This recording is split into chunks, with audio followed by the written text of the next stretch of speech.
마태복음 6장 24절.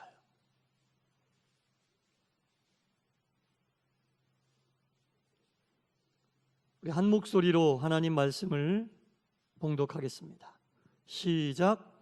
한 사람이 두 주인을 섬기지 못할 것이니 혹 이를 미워하고 저를 사랑하거나 혹 이를 중히 여기고 저를 경히 여김이라. 너희가 하나님과 재물을 겸하여 섬기지 못하느니라. 아멘. 할렐루야. 한 주간도 평안하셨지요? 네. 주님의 사랑 가운데 순간순간 기도하며 깨달음이 있는 귀한 성도의 삶을 사시기를 간절히 축원합니다. 지금은 기독교의 대표적인 국가 그러면 미국을 우리가 연상하는데, 독일도 미국 못지않게 기독교가 온 세계에 전파되고 일익을 담당한 국가라고 볼 수 있겠습니다. 그 독일의 역사 가운데 영적으로 빛났던 시기를 꼽아보라면 저는 그 루터가 종교개혁을 했던 그 16세기가 아닌가라는 생각을 해봅니다.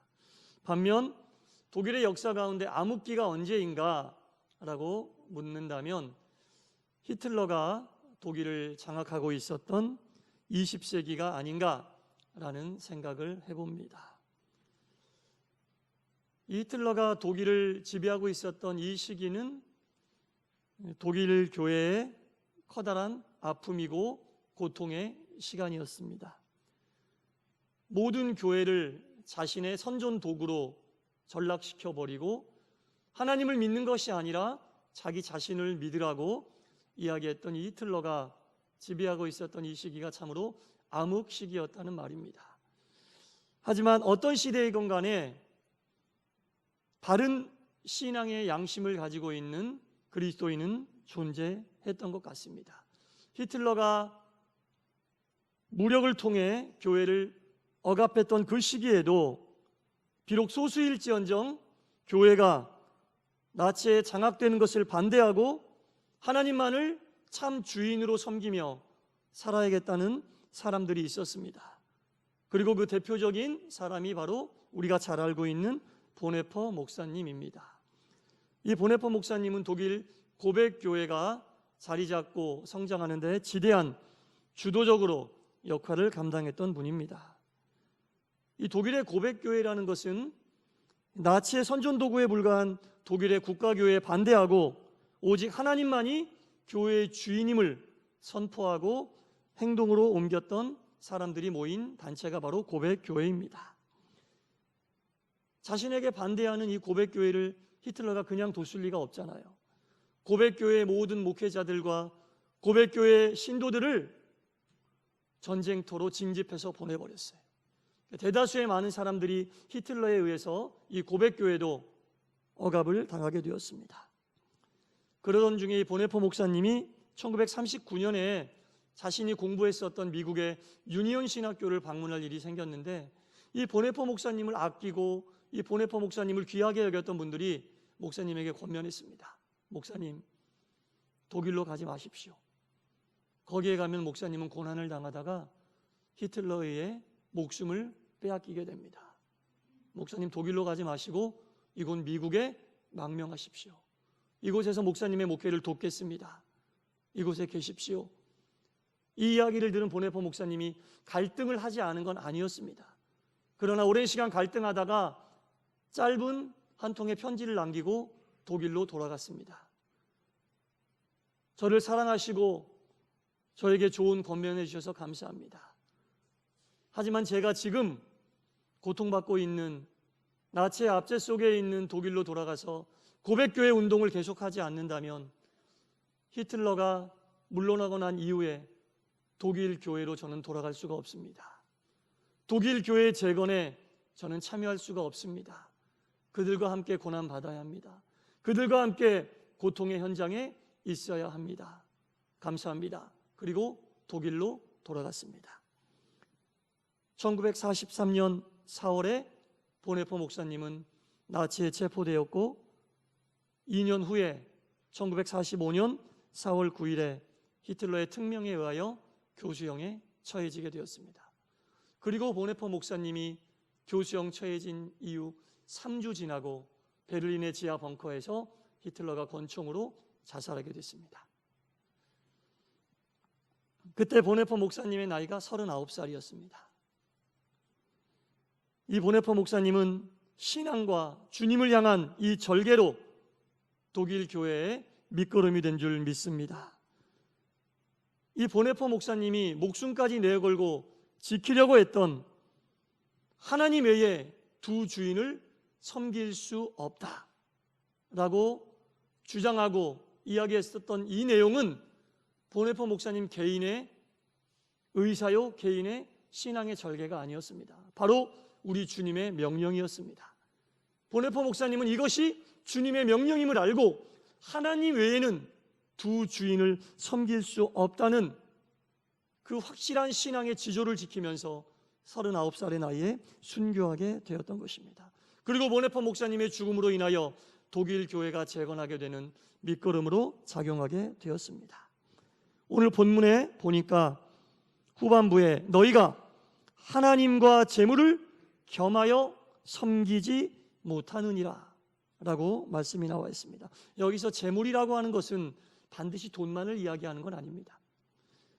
권력이 될 수도 있고 명예가 될 수도 있고 인간이 이 땅을 살아가면서 탐하는 그 모든 것이 다 될 수 있습니다. 인간이 이 땅을 살아가면서 탐하는 그 어떠한 것도 하나님과 함께 겸하여 섬길 수 없다라는 겁니다. 이것은 주님의 명령이고 그리스도인이라면 반드시 지켜야 할 지상 과제인 겁니다.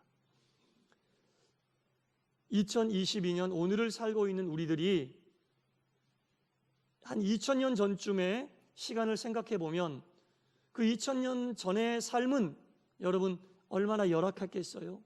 문화적으로, 경제적으로, 정치적으로, 환경적으로 너무나 열악했을 것입니다.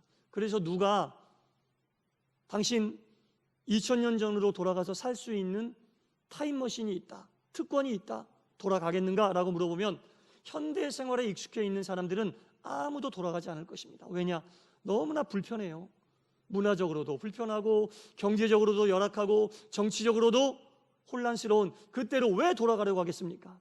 다 현대시대에 살기를 원합니다. 모든 것이 과거보다는 지금이 좋고 발전되어 있는 지금 이 시점이 좋다고 이야기할 겁니다. 그러나 단 한 가지, 여러분 우리가 교회를 얘기할 때 교회의 원형으로 보는 것이 초대교회입니다. 교회만큼은 2000년 전으로 돌아가야 한다고 모두가 주장하고 모두가 공감하고 있습니다. 교회만큼은 지금이 아닌 그때가 더 하나님 보시기에 아름다웠고 더 합당한 교회라고 이구동성으로 이야기하면서 2000년 전의 초대교회를 다시 되살려야 한다는 초대교회 회복의 운동이 모두 다 공감하는 가운데 진행되고 있습니다. 왜 교회만 2000년 전으로 돌아가는 것을 허용하고 나머지는 다 불편하고 허용하지 않겠습니까? 초대교회는 하나님만을 섬기며 두 주인을 섬기지 않는 교회였다는 겁니다. 초대교회 성도들의 삶을 되돌아보면 오직 그들의 삶 속에서는 하나님 외에 두 주인을 섬기는 모습이 없었던 겁니다. 자, 오늘 본문을 찬찬히 다시 읽어보겠습니다. 같이 읽어보겠습니다. 한 사람이 두 주인을 섬기지 못할 것이니 이는 혹 이를 미워하고 저를 사랑하거나 혹 이를 중히 여기고 저를 경히 여김이라. 너희가 하나님과 재물을 겸하여 섬기지 못하느니라. 초대교회 모든 사람들의 마음속에는 그 어떠한 것도 하나님과 함께 견주어 섬길 만한 거리가 되지 않았다는 겁니다. 사도행전 4장 32절부터 35절 말씀을 한번 같이 찾아서 읽어보겠습니다. 사도행전 4장 32절부터 35절입니다.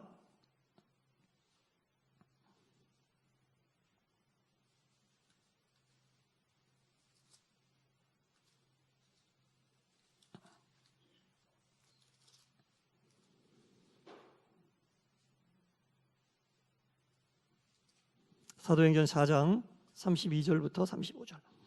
우리 한 절씩 교독하겠습니다. 제가 먼저 읽겠습니다.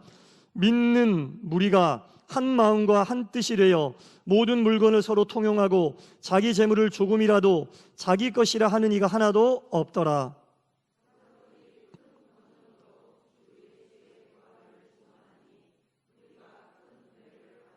그 중에 가난한 사람이 없으니 이는 밭과 집 있는 자는 팔아 그 판 것의 값을 가져다가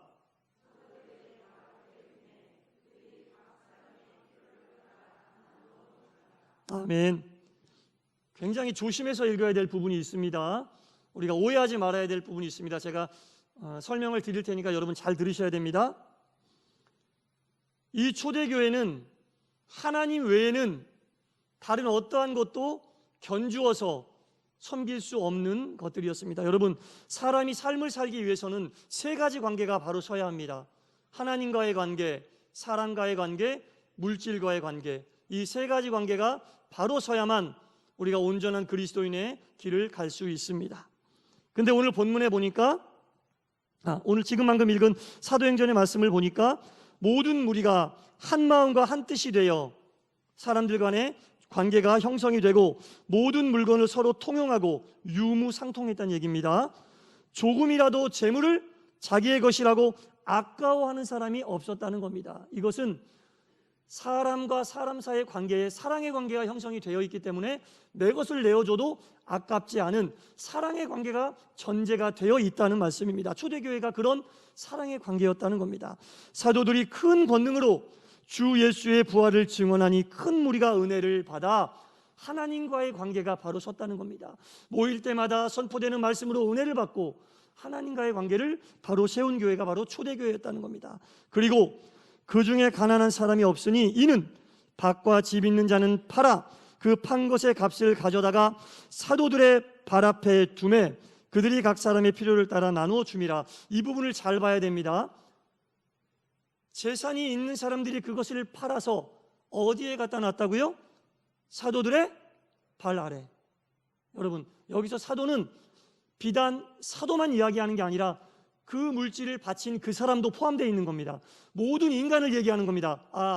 물질이라고 하는 것은 사람의 발 아래에 두어야 하는 것이다.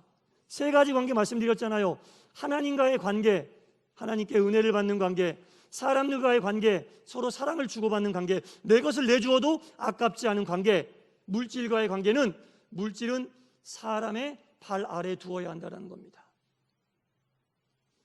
물질이 사람의 발 아래에 있을 때 우리가 올바른 신앙의 길을 갈 수 있어요. 무슨 말이냐? 여러분, 요즘에 보면 물질을 발 아래에 두는 게 아니라 머리 위에 두고 사는 사람들이 너무나 많습니다. 비인격적인 물질을 머리 위에 두고 사니 비인격적인 물질이 그 아래에 있는 사람에게 영향을 줘요, 안 줘요? 줍니다. 비인격적인 물질이 우리의 머리 위에 있으니 그 위치가 비인격적인 물질이 우리의 머리 위에 있으니 그 물질이 그 아래에 있는 사람에게 반드시 영향을 줍니다. 그러니까 사람이 사람을 대할 때 비인격적으로 대하는 거예요. 내가 가지고 있는 물질을 가지고 비인격적으로 쓰는 거예요.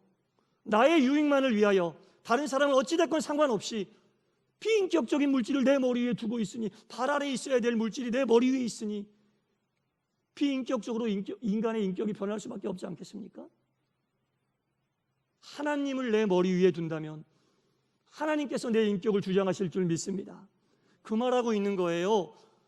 재물을 팔아 사도들의 발 앞에 뒀다는 얘기는 그걸 얘기하고 있는 거예요. 있는 거 다 팔아서 교회 헌금하라는 얘기가 아니에요.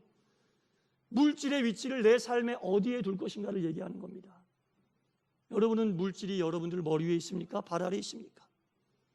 하나님이 여러분들 머리 위에 있습니까? 여러분들 발 아래에 있습니까?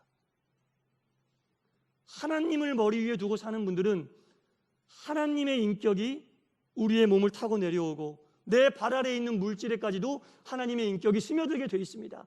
그렇게 사용하는 물질이 은혜롭게 사용하는 물질입니다.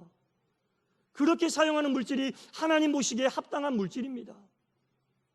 물질을 머리 위에 두고 있으면 비인격적인 물질이 내 인격을 주장하게 되고 내 인격이 비인격화되면 내가 대하는 모든 사람들도 다 비인격적으로 대하고 목적이 아닌 수단으로 대하고 그럴 수밖에 없는 거죠. 내 위에 물질이 있으니 비인격이 인격을 지배하게 되는 거예요. 작금의 삶이 그런 삶이 아닙니까, 여러분? 사람의 목숨보다도 옆에서 죽어가는 사람의 목숨보다도 내 주머니 속에 있는 10,000원이 더 중요하다. 그런 말을 들은 적이 있습니다. 똑같은 동전이 있는데, 똑같은 동전이 2개가 있는데, 동전 하나는 초대교회의 교인들, 하나님과의 관계가 회복되고 물질을 발 아래 두고 있는 성도들 간의 사랑의 관계가 있는 그 초대교회 교인들의 주머니 속에 동전이 한 입이 있고, 또 다른 동전 하나는 이때 당시 물질로, 무력으로 온 세계를 지배하고 있었던 로마의 폭군 중에 폭군이었던 네로 황제의 주머니 속에 동전이 들어있다고 가정을 하십시다. 그 두 개의 동전이 똑같은 액면을 가지고 있다 할지라도, 똑같은 가치가 있다 할지라도 정말 그 동전의 의미조차 똑같겠습니까?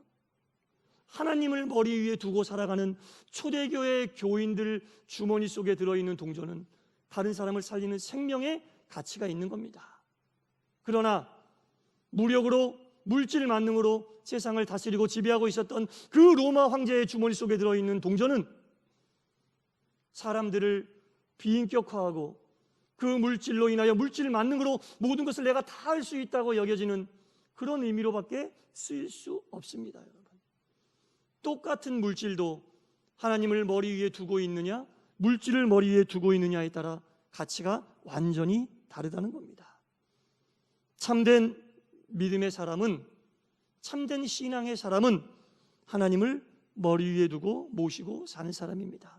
우리의 인격이 하나님에 의하여 지배받기를 원하고 사는 사람이 참된 믿음의 길을 가는 사람이라는 겁니다.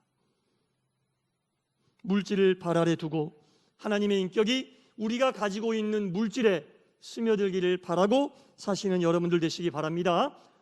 물질을 머리 위에 두면 물질의 노예가 되는 거예요. 싫어도.